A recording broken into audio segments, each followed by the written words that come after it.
Oh, hey everyone. Yeah, welcome back. Good to see you again. You're looking well. Get yourself a drink and a seat up front. We're going to get started. Because, yes, there's a show. It's all been happening and now you want to know. But before we can start, we must begin with hello. My name is Sean, your host and fellow. Now grab hold your beverage, your mind just as quick. We're building up for our best sip. So join me now for the greatest pleasure where we unwind this world together. It's time now. It's time for the sip. Let's do it now. Let's do it quick. Go! Ah, yes, absolutely wonderful. Well, in Birmingham, England, an attempted burglar calls police on himself after getting stuck in a chimney. A would-be burglar's night took an unexpected turn after he became trapped inside a chimney while attempting to break into a house and was eventually forced to call emergency services for help.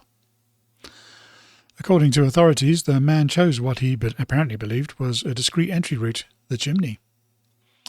The plan encountered a technical issue. Halfway down, he became firmly wedged, unable to move upward, downward, or sideways. The intruder reportedly spent several hours trapped inside the structure. Homeowners were initially unaware of anything that was wrong. The first indication came when strange noises began happening through the fireplace. Residents reportedly assumed an animal was stuck, debris had fallen into the chimney, or the house was haunted. Instead, the noises turned out to be a burglar requesting assistance. Emergency crews arriving at the scene discovered a man lodged deep inside the chimney shaft. Rescuers had to partially dismantle sections of the chimney, use specialized equipment, and coordinate carefully to avoid injuring him during extraction. One firefighter later described the operation as more complicated than the original crime. After several hours, the man was successfully removed. Police then arrested him. Witnesses noted the unusual sequence of events in which emergency services effectively rescued and apprehended the same person during a single operation. The story quickly attracted public attention. Online commentators described the incident as breaking and entering, minus the entering, the least successful Santa Claus impression in history, and a self-arrest with extra steps. Authorities confirmed nobody was inside the house, or nobody inside the house was harmed. The burglar, meanwhile, became one of the few criminals to require a rescue operation before reaching the scene of the crime. Over in the UK, and this is from Ground News, Streeting details plans to fast-track new infrastructure schemes to boost growth.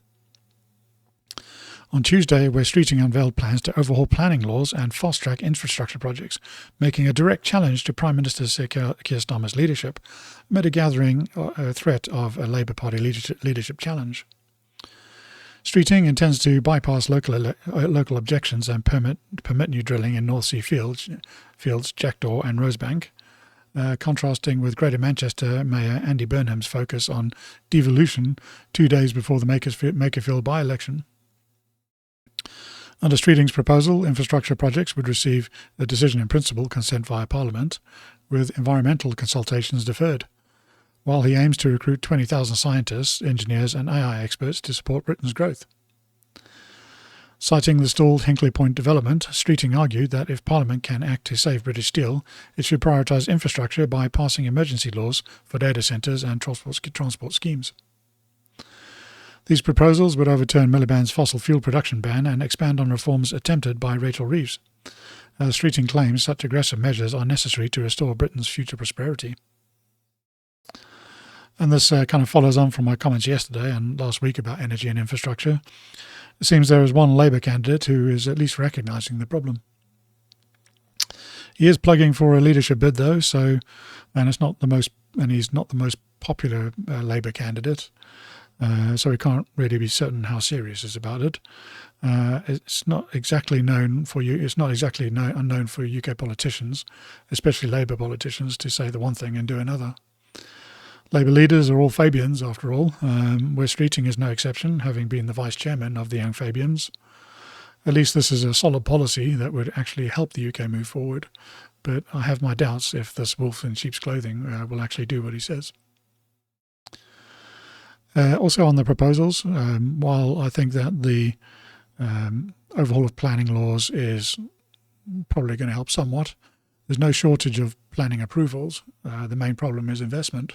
So overhauling the laws to shortcut some of the planning is probably not going to help, especially if you're going to forego environmental planning, which often becomes the most cumbersome part of everything.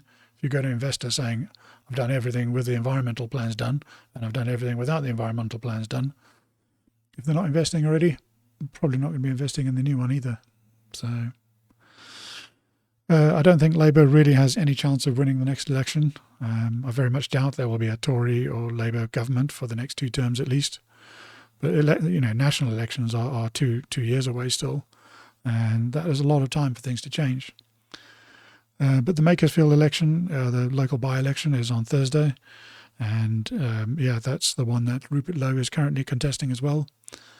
He seems to be quite a strong candidate, or the candidates that he's feeling are quite strong, getting a lot of traction by the looks of things.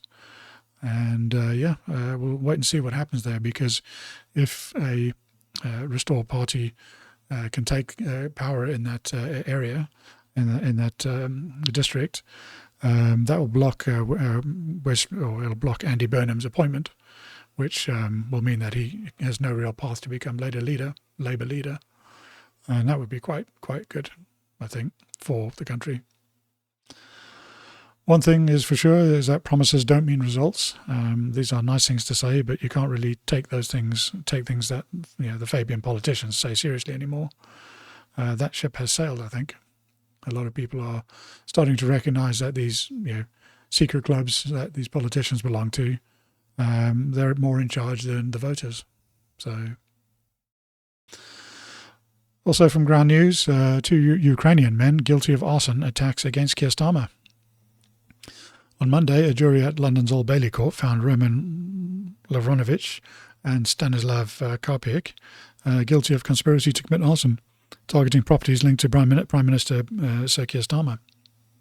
A shadowy telegram contact known as El Money orchestrated the attacks, offering Lavronovich £3,000 in cryptocurrency to film the fires for news coverage.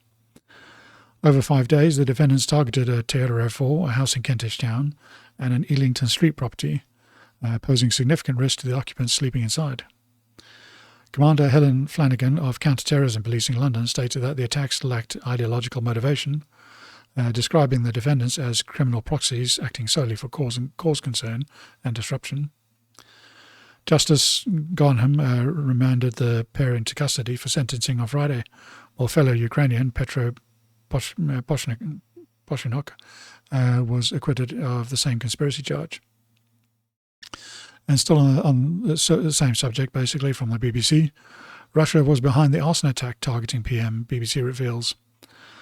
Even after he set fire to Sir Keir Starmer's house, Roman Lavronovich, convicted on Monday of conspiring to commit arson, seemed to know as much about the Prime Minister as a bullet knows about its target. His anonymous handler, known as by the initials EL, gave a clue in the message. Look, you attacked the home of a very high-ranking person in Britain. I'll send you the money. You need to leave the city. It was too late. Lavronovich was arrested within hours.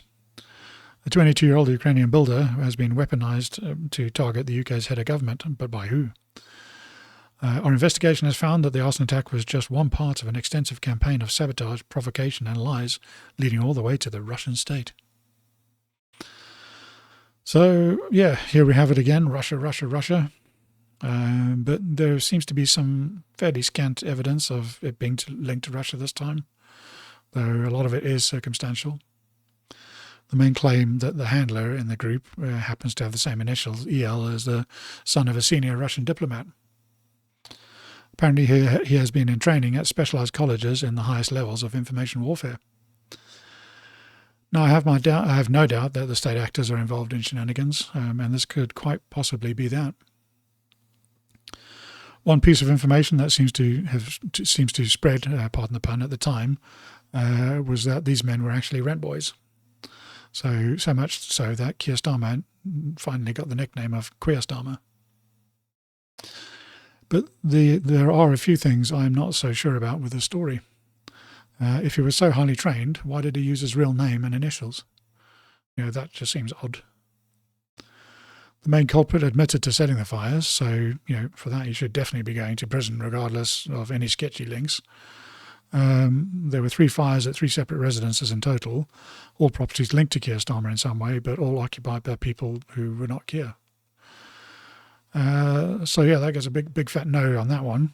If you're going to try and burn down somebody's home, you should be dealt with harshly. I hope sentencing is firm on that one. Meanwhile, in the US, it looks like we have a deal with Iran, but I'll speak a little bit more about that tomorrow. But things are looking better. There was also a spectacular show on Sunday with the UFC being hosted at the White House. The setup looked fantastic. There were a lot of people there. A flyover and plenty of iconic images from the event. One of my favourites is the recently refurbished reflecting pool and the Washington Monument in the background. The sky was quite a deep orange, and you could see a lightning strike. It looked like it was striking the monument. It was really like a top-class photo. The event itself seemed to go really well. First time in UFC history that all fights ended in knockout, so everyone was really going for it. That said, there are reports this morning that there was a group of terrorists that were looking to attack the event. We'll have to see what details emerge from that story during the day. But fortunately it was foiled and people are now being arrested for it. There are a few people trying to sully the event, saying it was not in good taste. And the problem there is the White House has long had a history of hosting these kind of events, especially fighting and boxing matches. In fact, it was Theodore Roosevelt, President Theodore Roosevelt.